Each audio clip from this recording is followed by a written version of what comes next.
Hi everyone. Thank you so much for checking out Hungry to Learn and for sticking around for our Q&A. I am so excited to introduce the film's producer Rose Arce, who's here with us today. Hi there.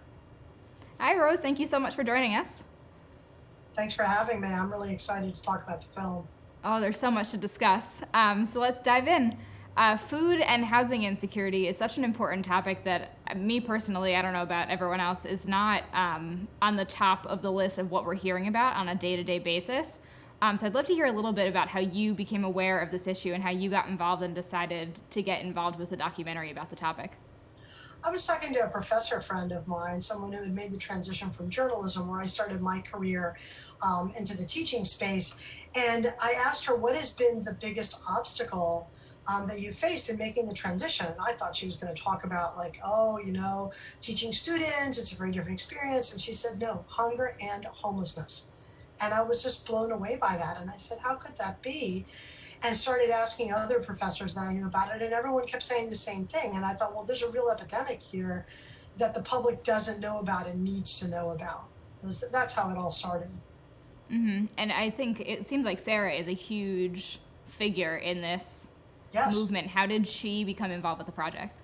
She became involved in the project because as I started to research like what was being done about this, she was like a one-man show, one-woman show, in that she was in this in space entirely, and she was trying to quantify the problem, which is a very, very big step toward addressing the problem. She was out there looking for the history of how this had happened and the why of why now, and taking a look at the population of college students as it is today, as opposed to how we think it is. And so we reached out to her very much initially because we were looking for students to put in the film, and then little by little we came to the realization that she needed to be in the film. And a movie like this, with such personal ties, kind of lives or dies by the subjects that you find. And you found some incredible college students who are willing to go to very deep personal places with you.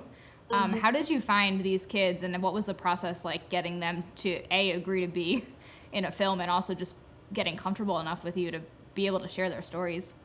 It was hard. It was very hard. We had started, I think it was at the beginning of, or the end of August, right before the school year started, because we wanted to follow a school year. And we quickly figured out that this was not going to happen. I mean, weeks were going by and everyone was saying no. And largely they were saying no because of the shame involved. I mean, it was one thing to be quoted in an article, but it was quite another to open up your life and dissect your family. And some of these students had never told their parents that they were experiencing hunger because they didn't want to burden them. They knew that they had other issues. Um, and they were ashamed. They didn't want their friends to know. They didn't want anyone to know. They felt like failures. They felt at risk and they didn't want to feel at risk. And so we went to many food pantries and many universities looking for both access to the university, which is tough because the universities don't want to admit this either, and also access to students. And I mean, thankfully, Montclair State said yes to us and was very open about what they were doing and very helpful at helping us identify people that were in crises. So it was through their food pantry that we found our first two subjects, Joey, who you meet in the documentary, and Eve, who starts in the documentary and then later drops out. And they were very brave. What they did was extremely brave. And I know Joey actually just saw the film. He was away at a mission in South America and then joined the Air Force, but he sat down with his family to watch it, and it was a very emotional experience for them. Oh, I can imagine. And it's amazing watching. I'm not sure how long you actually filmed and followed these kids for, but it's amazing watching from the beginning to the end just how much more they're willing to share with you. Yeah, I think it was about a year. I mean, it was really challenging, but they did open up over time, and I think they came to a greater realization of what was happening to them because what they were experiencing was that slowly they would start to skip meals and they would go to the pantry, and then things would escalate, and they almost operated in this sort of inertia where they didn't even realize how hungry they were until they were asked about it. And they said, well, I did eat yesterday. And then they think, oh my God, what did I just say that I haven't eaten in a day? And that's like routine for me. College is it's such a hard adjustment because you get so swept up in the busyness of classes. that you forget to eat whether or not you can afford to. But unfortunately, there are these kids that can't. So where do we go from here? Do you have any thoughts after, delving into this world so much? How do we start to help students that that are just having can't trouble. afford to eat? Sarah Goldberg-Grab raises some of this in the film, and I've heard her speak quite a bit Mm-hmm. since then, and I think she's very articulated about it. And there are several potential solutions or potential ways of helping ameliorate this problem. The first is that financial aid needs to go up. Mm-hmm. Students don't have, the whole problem here is that students don't have enough money to afford school and food. So there's that. There's SNAP, the food stamp requirements are asking for students to work when often they can't because they don't have time or they have children or whatever. So, there's that. And students are fed, you're fed through elementary and high school, and every school system in this country, you get breakfast and lunch. And that is our way of addressing poverty. And then you get WIC through your parents. That ends when you get to college. So I think that's a conversation that needs to happen. The other thing is the high cost of food service. Food service companies are making tens of millions of dollars. And I guess it's really on the universities to say, well, when you negotiate these lucrative contracts, can you build in, say, food scholarships? Can you build in, ways to give reductions to people? Or, what can you do? Mm-hmm. Food pantries are a good Band-Aid solution because they keep people fed when they're in crises. So there's that. Other things, students have come up with this idea of swiping their cards for each other. Mm-hmm. There's free food distributions on campus sometimes where kids share information about where's their free food. But there needs to be a national conversation about this, and particularly now. Mm-hmm. Definitely. Things are only getting harder with the situation we're in. A lot harder. Mm-hmm. Have you kept up with these college kids? What are they up to now? Yes. Joey, as I said, is in the Air Force, Mm-hmm. and you just saw the film. Eve returned to the picture. She showed up at the premiere of the documentary very much by surprise, and it was really emotional to see her and to hear her talk about how difficult it had been and why she needed to drop out of the film because she just couldn't deal with the emotions around that, and she was so busy at school and her family was in crises. She's now teaching kids as she pursues her acting career. Shaquara, as you saw, had her baby, and he's beautiful. And her and her boyfriend moved to Florida and moved in with his family. She got a job, but she's also struggling because COVID, and so she's Mm-hmm. lost her job and she can't be in school because she's got the baby. So she's struggling. As I said, Eve also is struggling somewhat, even though she has her job, etc. And Isabella is struggling quite a bit. Her school closed down. She's the only one of our students that wasn't graduating. Um, Her school closed down, and this is, hers is the story of students all around the country right now, sort of to bring this to the present.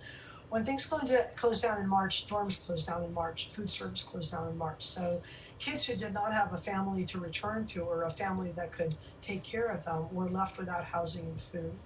That has gone on now for quite some time, and there were no jobs out there. So they have been hit harder than anyone. And many of them are not returning to school because they're now in debt and the schools aren't open and they can't work remotely. So it is upending college careers. It is ending college careers. Izzy is very much afraid that she's going to end up with a mountain of debt, which she has, and no degree. She's moved back to California. She's moved in with her sister and is living with her sister. For the time being, she's trying to do remote school so that she can get as far along as possible in her Susquehanna degree, and is hoping to maybe transfer out there if there's a way to do it and if there's a way to fund her. Yeah, you don't even think about, with remote learning, all of these people who are homeless and don't have access to the internet and don't have access to food. The Hope Center, which is what Sarah Goldrick-Rab Mm-hmm. did a survey at the height of the pandemic, and they found that the rate of food insecurity among students ranged from 42 to 56% at two-year institutions and 33 to 42% at four-year institutions. The housing insecurity percentage was up to 60% at two-year institutions and 48% at four-year institutions, and homelessness increased substantially from 12 to 18% at two-year institutions and 9 to 16% at four-year institutions. So if you can wrap your head around that, that is a lot of hungry, homeless kids because of this Mm-hmm. pandemic. And also, Izzy, who I spoke to just the other day, said something to me that hadn't even occurred to me, which is that students, when they go to college, and this is, I think, all college students, they make kind of a second family because they're away from home for the first time.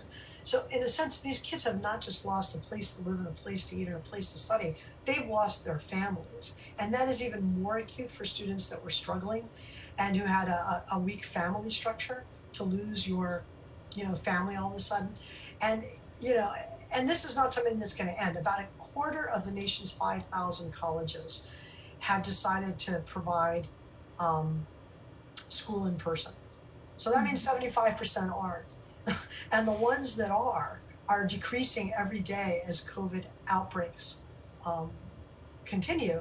So we are looking at a period of time that is going to last well into the future for these students. I was very struck by the statistics that come up at the end of the movie about the results that Sarah's study had found with all the CUNY and SUNY schools. And now just hearing that, it's just like, oh my God. Much worse now. Much Yeah. worse. Yeah. Particularly in places like CUNY and SUNY and the UCal system, places where you have these systems of community and state colleges that have given opportunities.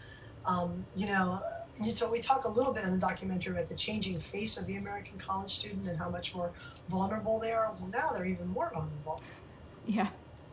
Oh my goodness. I'm very glad to hear that everyone in the film is doing well, though, because I'd imagine it's very hard.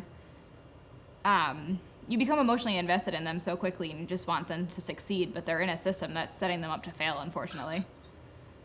Yeah. Um, Yeah, the system is not set up for a success right now. I mean, it's not succeeding for students that are doing well. yeah. And I'm not saying that as a discredit to them. Obviously, it's a pandemic, but I think the thing that the pandemic lays bare is the vulnerabilities in our public health system. And Mhm. particularly at the college level, you see how the inequalities that have been festering for a long time are made worse, and how little safety net there actually is for students. Yeah. So, what I feel like we've talked about this a little bit, but for someone who is seeing this movie and is moved by it and wants to join the movement and help out, how can someone get involved in all this? There are various ways. One is visit the Hope Center website, and it'll give you lots of ways that you can activate and lots of ways that you can help. The Hope Center is um, Sarah Goldrick Rab's operation out of Temple University, so it's very easy to find. I mean, the other thing that I always tell people is like we're all attached to colleges in some way. A lot of us went to one. We have kids that go to one. Use those linkages to find out if there's a problem at your university and to challenge them on it and to say, hey, look, you're in the middle of a crisis. There are some more in crises than others. What are you doing? Thank you so much for joining us, Rose, and for Thank you sharing so this much. film with us. It was a pleasure talking to you.